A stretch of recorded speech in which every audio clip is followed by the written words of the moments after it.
All new aircraft, designed and built by private contractors for the Navy, must pass the Board of Inspection and Survey trials before final acceptance. These trials are held at the Naval Air Test Center, Patuxent River, Maryland. The test pilot is the key individual in these trials. His evaluation of the airplane determines whether an airplane performs its intended mission safely and efficiently.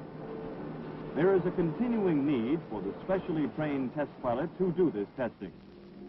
The United States Naval Test Pilot School, located at the test center, meets this need. It equips a selected group of naval aviators with the academic and technical materials necessary for the exacting task of testing the Navy's new aircraft. This is where the academic groundwork is laid. Calculus, thermodynamics, plane and spherical trigonometry, progressions and infinite series, Cartesian coordinates, and aerodynamics. At the test pilot school, no distinction is made between pilots of varied backgrounds. Regardless of experience, they study the same subjects, and they will perform the same flight tests in the same airplanes. This pilot has 4 years of experience with multi-engine seaplanes. Here's one that put in 6 years with carrier-based fighters. The helicopter is this pilot's specialty. Here is a light attack man. Different backgrounds, different airplane types. But they all have one important thing in common. They have been carefully selected from the various fleet squadrons. Each one must have a sound engineering background, for he must obtain his own flight data, reduce that data in accordance with the academic instruction he receives, and present the results in report form. Buffet boundary as determined in this test merely establishes the aerodynamic limitations of the airplane's turning capabilities.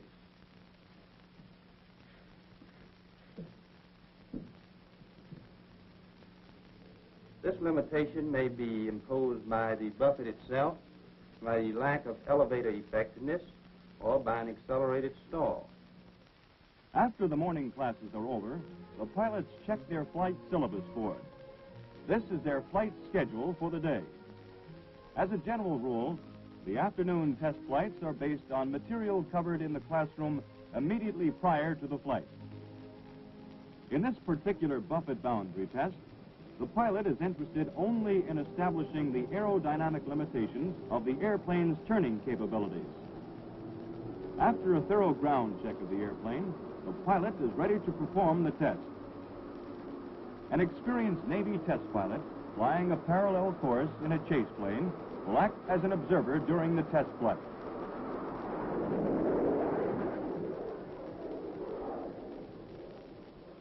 Hello, Tea Kettle 906. This is Tea Kettle 20. Report when ready to start test. Over. This is 906. Roger, out. Tea Kettle 20. This is 906. I'm going to start with a couple of wind-ups through 25000. Mach 0.8, 100%. Ready to commence first wind-ups. Over. This is 20. Roger, out.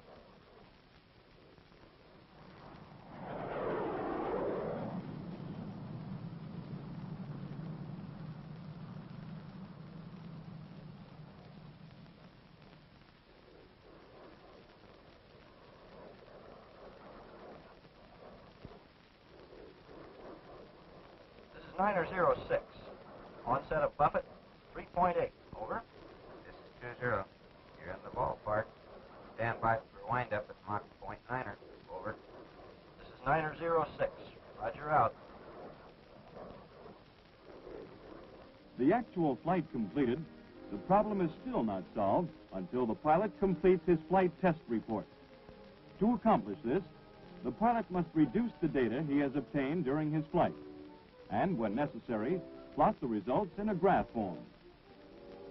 The flight report that the student test pilot prepares in his training status is preparing him for the day when he will be writing NATC reports as project test pilot. There are 7 principal sections to the flight report. Section 1, Conditions relevant to the test. Section 2, purpose of the flight.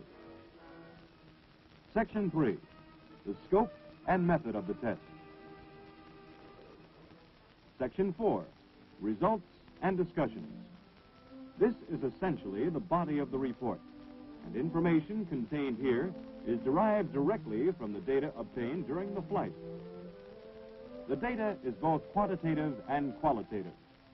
The quantitative aspect is factual. The pilot is working with numbers. The airplane might meet all of its mathematical specifications, yet fall short, in the pilot's opinion, in its response and ability to perform its mission satisfactorily. The pilot must use his own body, his own nerve center, as the criterion in this case. The airplane merely enlarges his sensory field and serves to extend his hands as well as his feet. The pilot must ask himself, would I be willing to fly this airplane into combat? Sure, it reaches the speed specified, and the normal acceleration attained is identical to the figure given by the contractor, yet that Dutch roll is impairing the airplane as a gun platform. There is nothing in the manufacturer's specs that covers this. This is pilot opinion. This is qualitative analysis. The student test pilot, now possessing the quantitative data in figures and the qualitative data in his own opinion, is ready to discuss the results of his flight test intelligently and effectively. The remainder of the flight report deals with the pilot's conclusions, recommendations, and the enclosures from which he obtained his figures. The report completed, it now is placed in the mill, and the student test pilot has chalked off one more test flight. Before the student test pilot has completed the course at the test pilot school, he will have performed 50 such tests. Meanwhile, the flight report is carefully screened for accuracy of data, soundness of the pilot's judgment, and whether the report has been prepared according to professional standards.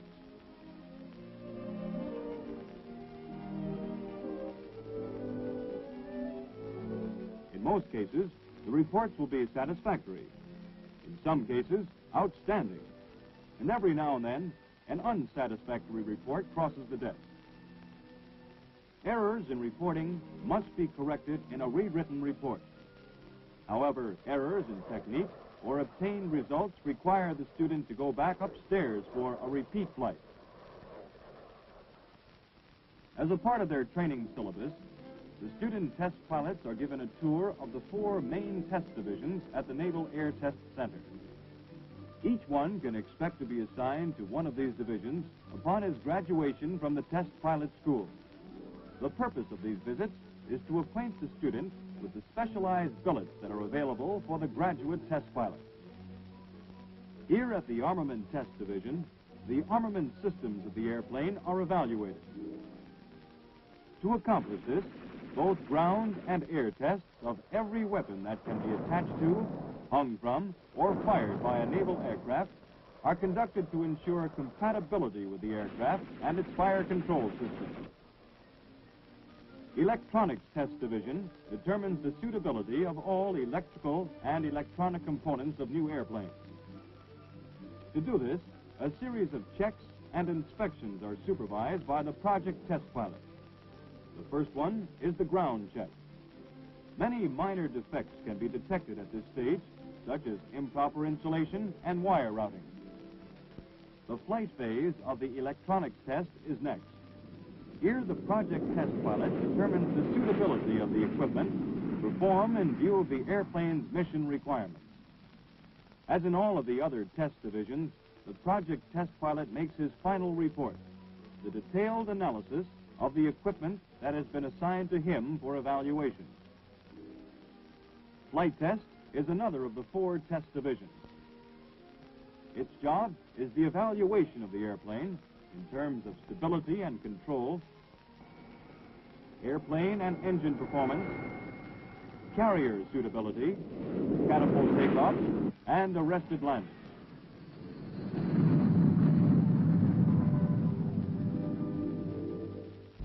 Service test.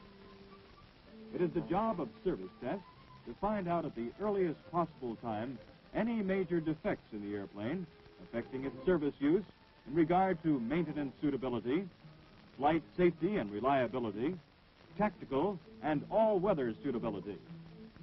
To fulfill these requirements, Service Test subjects the airplane to the usage it would receive during the first 300 hours of operation within a fleet unit.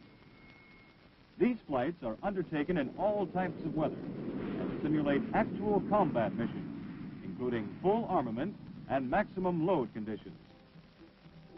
Service Test encompasses many specialized departments, such as the aeromedical branch. Here, the clothing and survival equipments required by present-day high-performance airplanes are tested and evaluated. After completing their tour of the 4 test divisions at the Naval Air Test Center, the students once more resume their course of studies at the Test Pilot School. Fundamental dynamics, jet aircraft engines, aerodynamics, and data reduction. In conjunction with the increased load of academic subject material, the daily test flights take on a more complex pattern. Lateral directional stability, lateral control effectiveness,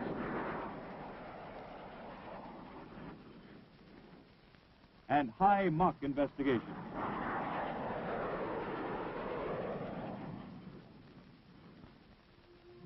The Officers Club at the Naval Air Test Center sets the stage for the official culmination of the 8 months course.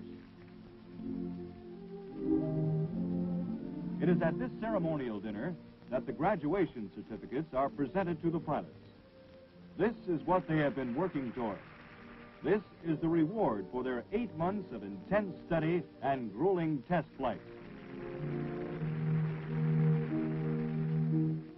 One of the evening's highlights is the presentation of a trophy to the outstanding student. He has earned this award through high academic achievement and flight proficiency.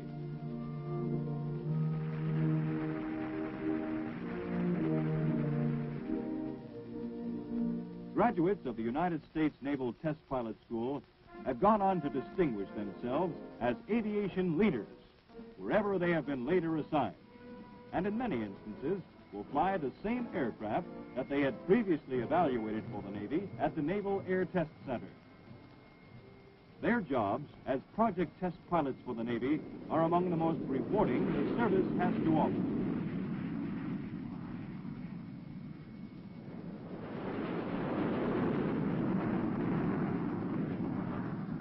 They will have the responsible job of buying our future fighting machines and will contribute immeasurably to the fighting proficiency of the fleet.